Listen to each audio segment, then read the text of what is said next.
আমার লাইফ থেকে যখন সে চলে গেল, আমি একটুও কান্না করিনি।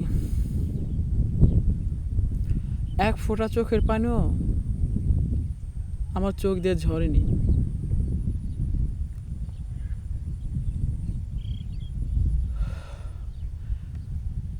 আসলে অনেকে মনে করে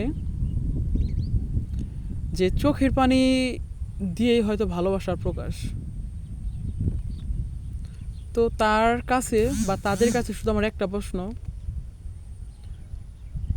চোখের পানি দিয়ে যদি ভালোবাসার প্রকাশ হয়,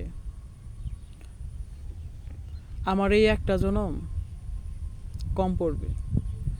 শত জনমও যদি আমি তার বিরহে, তার কষ্টে যদি কান্না করি, চোখের পানি ফেলি শত জনম, তারপরেও আমার ভালোবাসার তাকে বোঝানো সম্ভব না এই চোখের পানি দিয়ে।